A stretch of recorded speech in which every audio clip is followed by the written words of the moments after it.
Hello, hello, good morning, students. How are you all? Welcome to Education Village. Today's our topic is respiration. Normally आप सब जानते हो respiration क्या होता है.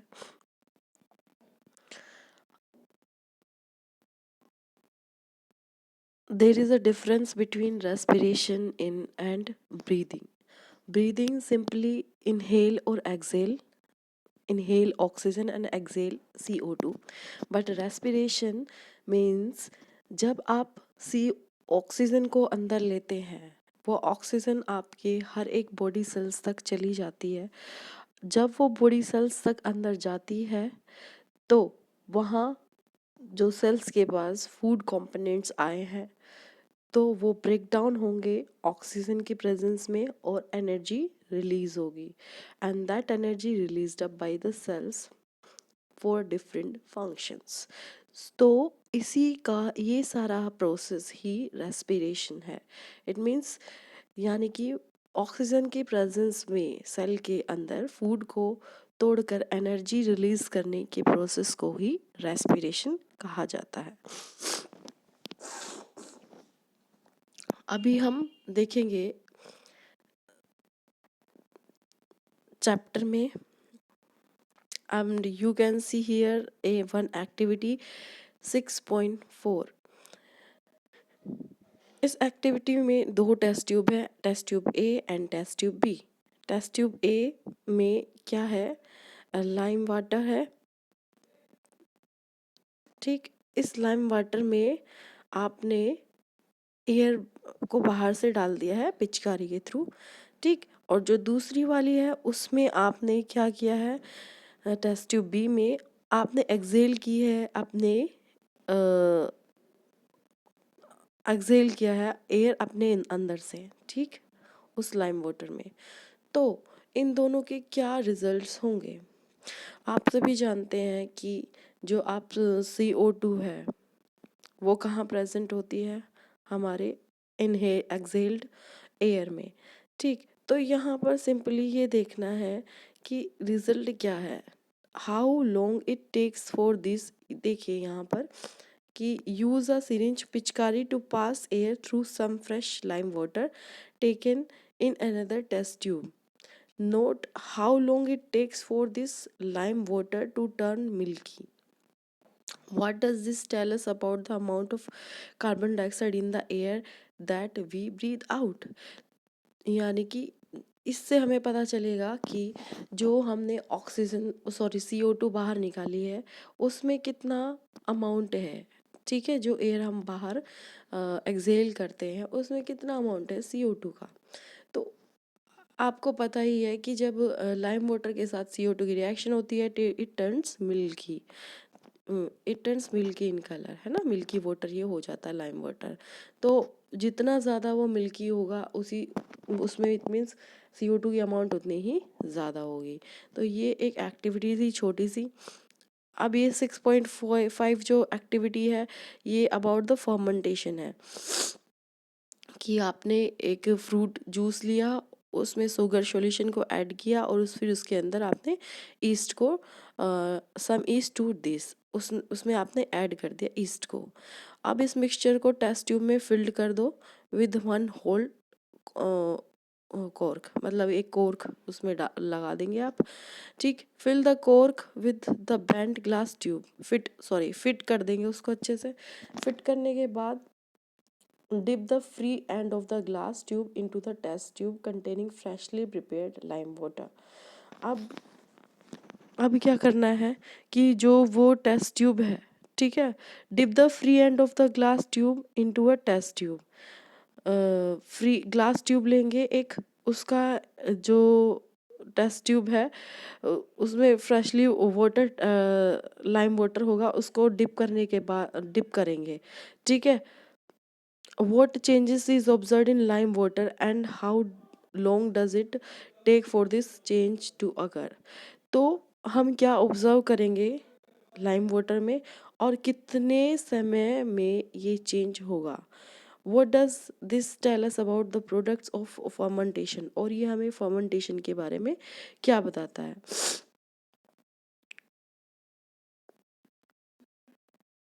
तो ये सारा प्रोसेस है, अभी हम जानेंगे स्टेप बाय स्टेप। तो फर्मेंटेशन बेसिकली तुम्हें पता होना चाहिए क्या है, कि वो इन द एब्सेंस ऑफ वो ऑक्सीजन होता है।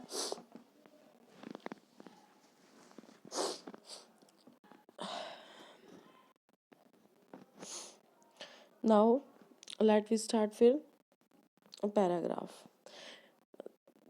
सभी को आपने पढ़ लिया था कि न्यूट्रिशन के बारे में, कि कोई भी ऑर्गेनिज्म हो कि न्यूट्रिशन उनको रिक्वायरमेंट होती है। तो the food material taken in during the process of nutrition is used in the cells to provide energy for various life processes। जो फूड मटेरियल है वो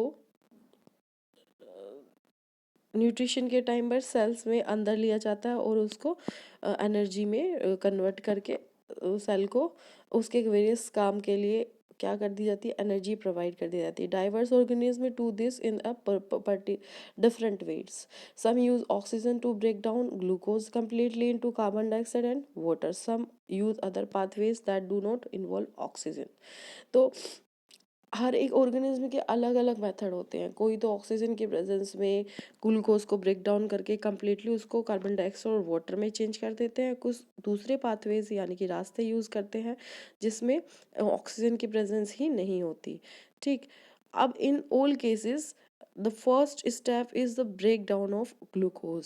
सभी प्रोसेस में एक कॉमन स्टेप है कि ग्लूकोज को तोड़ना है। ठीक है, ये ग्लूकोज क्या है, it is a 6 carbon molecule into a 3 carbon molecule called pyruvate. यानी कि ग्लूकोज एक 6 कार्बन मोलिक्यूल है जिसको हमें तोड़ना है 3 कार्बन मोलिक्यूल में, जिसको बोलेंगे pyruvate. This process takes place in cytoplasm. As you know all there is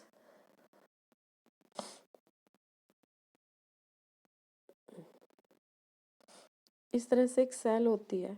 cell में एक सेंटर में न्यूक्लियस है एंड यहाँ पर जो फ्लूइड लाइक सबस्टांस है, this fluid like substance is called cytoplasm. You know very well, cytoplasm.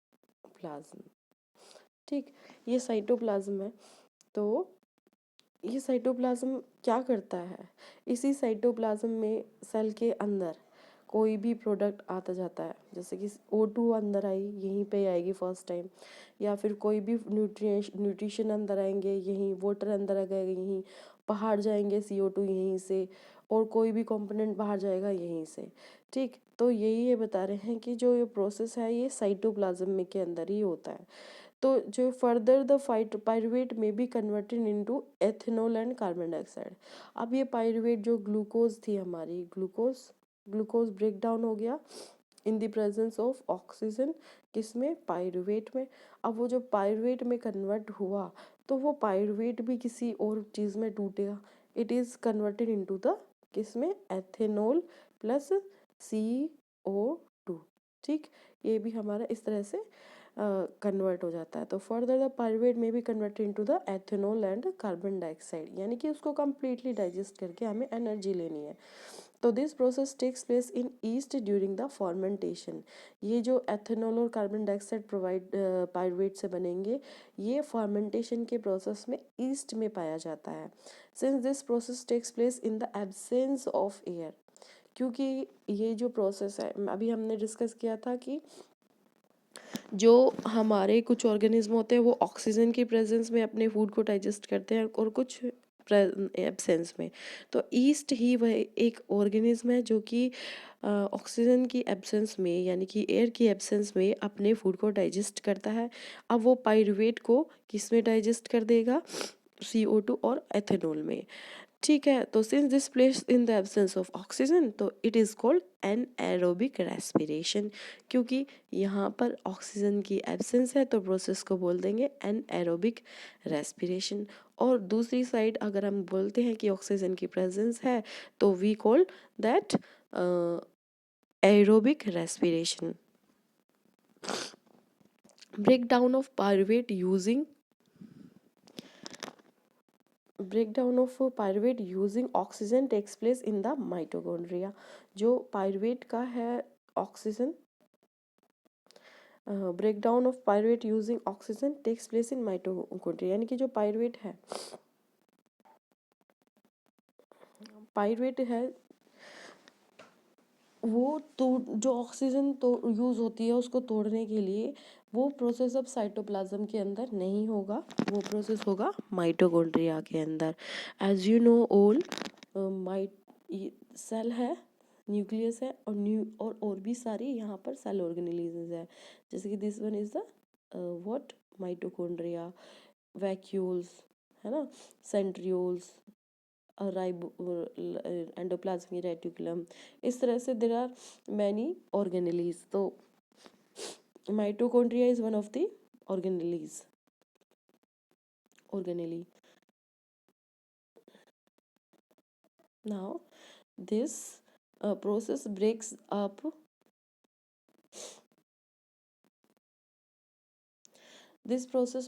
the 3 carbon pyruvate molecule to give 3 molecule of carbon dioxide। ये जो प्रोसेस है, अब ये टूटेगा, 3 कार्बन पायरुवेट मॉलिक्यूल को तोड़कर क्या बनाएगा, गिव 3 कार्बन डाइऑक्साइड, मतलब कि 3 कार्बन के पायरुवेट मॉलिक्यूल तो क्या बन जाएंगे, 3 कार्बन डाइऑक्साइड के molecule. The other product is water. अब पायरुवेट से कार्बन डाइऑक्साइड बना 3, ठीक। अब उसके अलावा दूसरा प्रोडक्ट क्या बनेगा, water. Since this process takes place in the presence of air, क्योंकि ये जो प्रोसेस है वो किसकी प्रेजेंस में हो रहा है, since this process takes place in the presence of air, it is called aerobic respiration। क्योंकि ये सारा प्रोसेस किसकी प्रेजेंस में हो रहा है, एयर की, तो इसलिए हम इसको बोलेंगे aerobic respiration। The release of energy in this aerobic process is a lot greater than in the anaerobic process। This is the difference।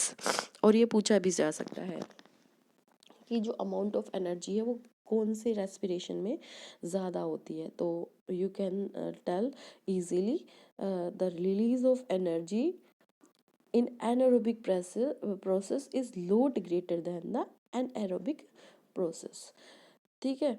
तो sometimes when there is a lack of oxygen in our muscle cells, कभी कभी हमारी जो muscle cells होती है उसमें क्या हो जाता है, ऑक्सीजन की कमी हो जाती है, तो एक और पाथवे वहाँ पर यूज़ होता है पायरुवेट को तोड़ने के लिए, ठीक है। ये जो पाथवे होता है, here the pyruvate is converted into the lactic acid which is also a 3 carbon molecule. अब तुम्हें पता है पायरुवेट को 3 कार्बन मॉलिक्यूल में कन्वर्ट होना है, पहले प्रोसेस में ऑक्सीजन की प्रेजेंस में क्या हुआ था, pyruvate converts into the carbon dioxide, ठीक।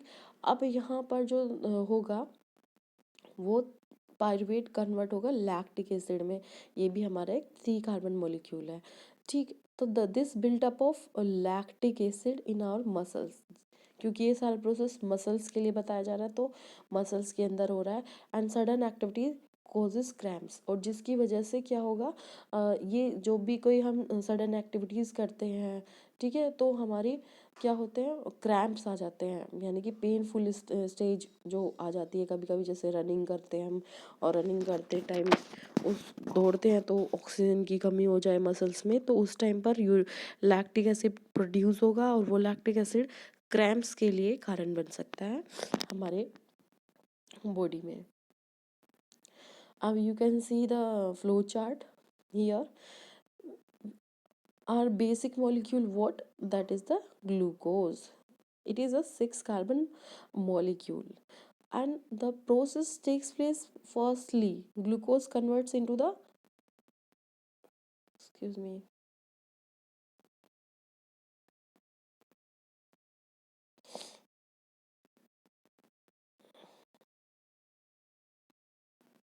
yes. Mm, yes.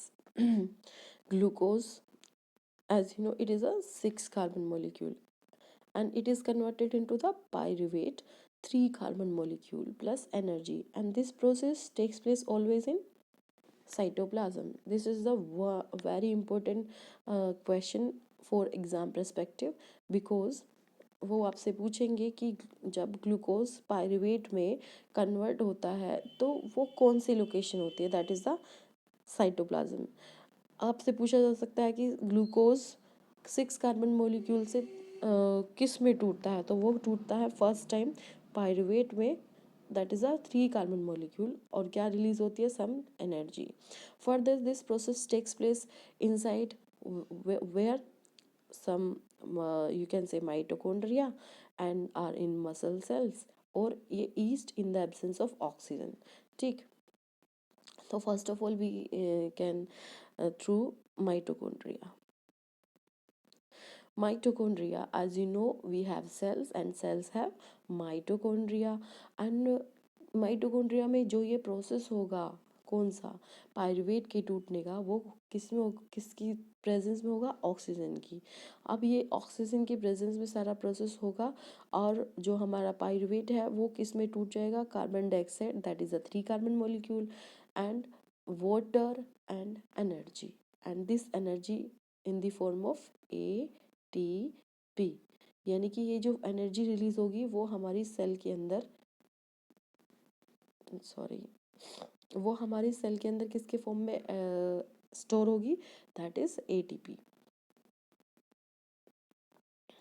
नेक्स्ट हमारा है दूसरा process, lack of oxygen in our muscle cells. हमारी मसल सेल्स में जब ऑक्सीजन की कमी हो जाती है तो उस टाइम पर क्या होगा, लैक्टिक एसिड प्रोड्यूस होगा और एनर्जी भी रिलीज होगी, that is a 3 carbon molecule. ये हमारा एक 3 कार्बन वाला ही मॉलिक्यूल है, लैक्टिक एसिड। ठीक,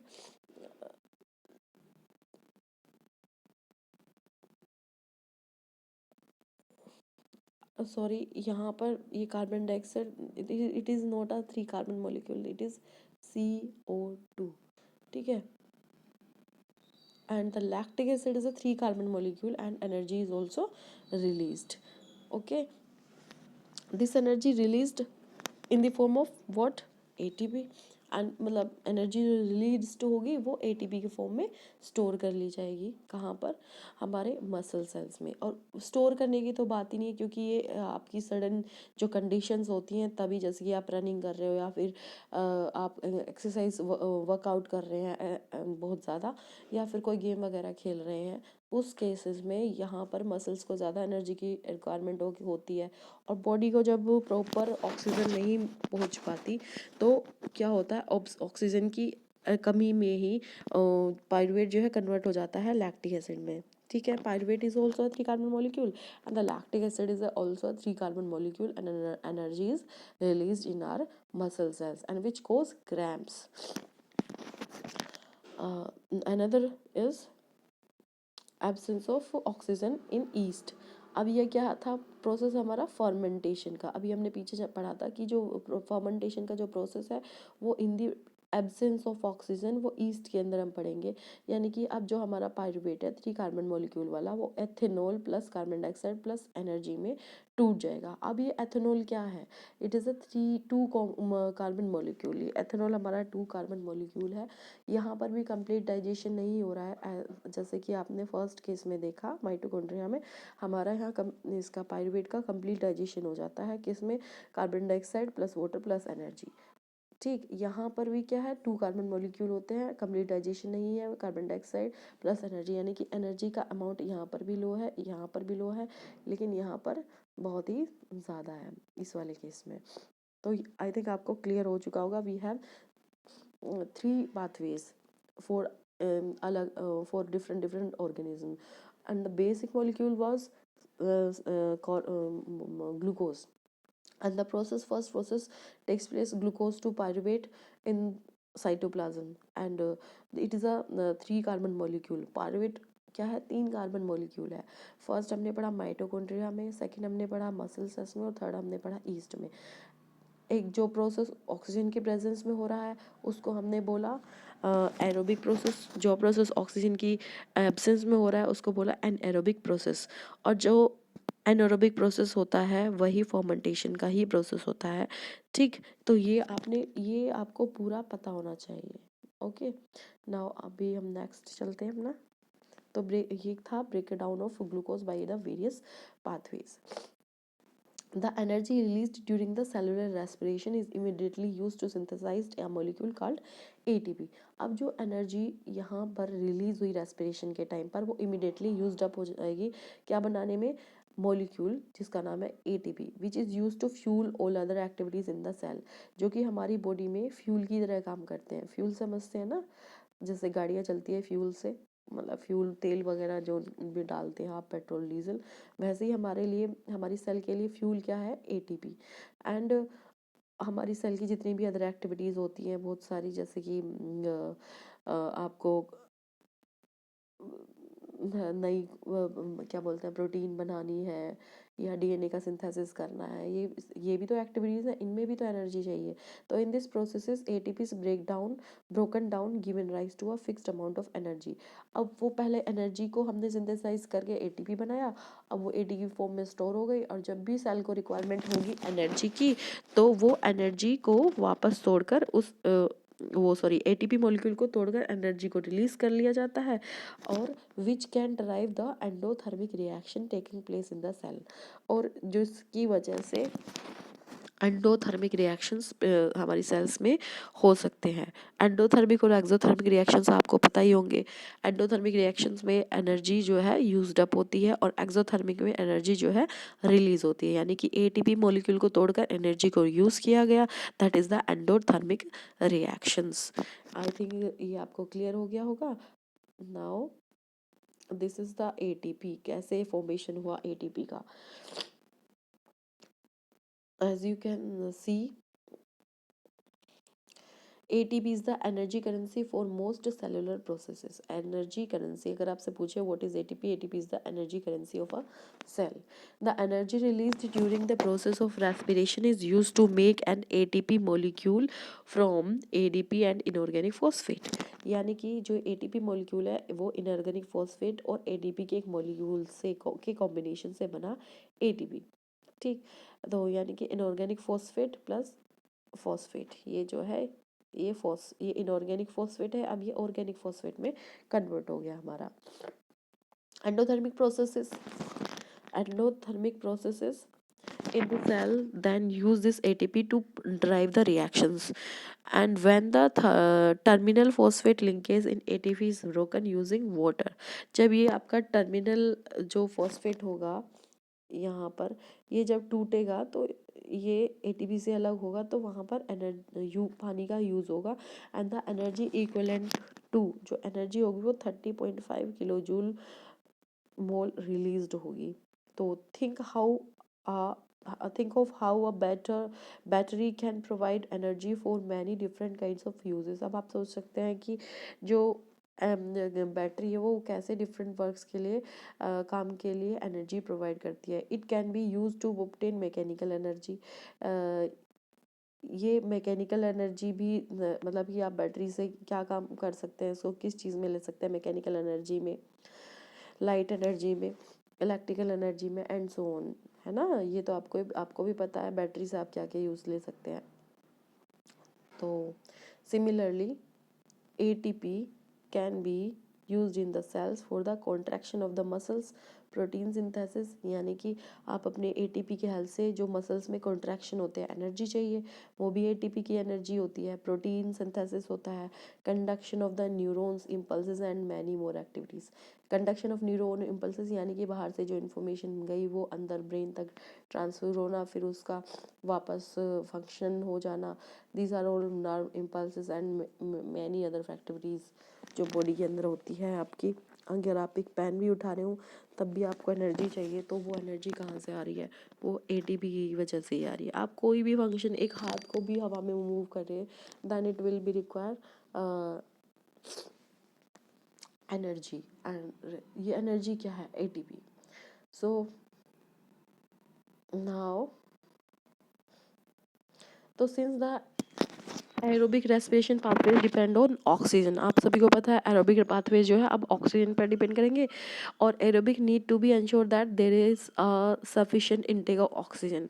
तो एरोबिक ऑक्सीजन ऑर्गेनिज्म को यह चीज़ भी एंश्योर होनी चाहिए, यानी कि निश्चित होनी चाहिए कि उनके पास इनटेक के लिए सफिशिएंट ऑक्सीजन है या नहीं है। अगर नहीं होगी तो वो मर जाएंगे।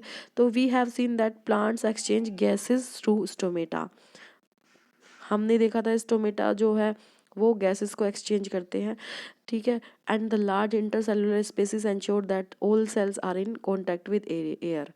और जो लार्ज इंटरसेलुलर स्पेसिस हैं वो इंश्योर करते हैं कि जो सभी सेल्स हैं वो एयर के कॉन्टैक्ट में है। Carbon dioxide and oxygen are exchanged by diffusion here. सभी को मालूम होना चाहिए कि जो स्टोमेटा है वहाँ पर जो ऑक्सीजन है ना वो डिफ्यूजन के थ्रू आर पार होती है, यानी कि अंदर डिफ्यूजन, सिंपल डिफ्यूज़न ही है। यानी कि कार्बन डाइऑक्साइड एक सेल से दूसरे सेल तक जाएगी वो डिफ्यूजन के थ्रू। स्टोमेटा तो होगा सेल्स के वो लीव सेल्स में, लेकिन जो आगे वाली सेल्स कनेक्टेड हैं वहाँ डिफ्यूज़न के थ्रू जाएंगी। वहाँ पर कोई हमारी जैसे हमारी बॉडी में सर्कुलेटरी सिस्टम है, वहाँ पर इस तरह का कोई सर्कुलेटरी सिस्टम नहीं है। तो they can go into cells or away from them, out into the air. The direction of diffusion depends upon the environmental conditions and the requirement of the plant. जो डायरेक्शन होती है diffusion की वो depend करती है environmental condition की। Sunny day है या रेनी डे है या फिर किस तरह क्लाउडी है, तो ये सब एनवायरमेंटल या ह्यूमिडिटी कम है या ज़्यादा है, एंड द रिक्वायरमेंट ऑफ और प्लांट की रिक्वायरमेंट पर। At night where when there is no photosynthesis, जब रात को फोटोसिंथेसिस नहीं होता है, CO2 elimination is the major exchange activity going on. तो उस टाइम पर फोटोसिंथेसिस नहीं होगा तो CO2 का एलिमिनेशन एक मेजर एक्सचेंज एक्टिविटी चल रही होगी उस टाइम पर, क्योंकि फोटोसिंथेसिस में ही CO2 की रिक्वायरमेंट है।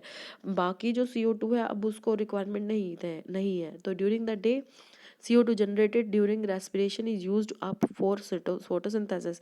दिन के टाइम पर जो CO2 जनरेट होती है रेस्पिरेशन में, भाई प्लांट्स में भी तो रेस्पिरेशन हो रहा है।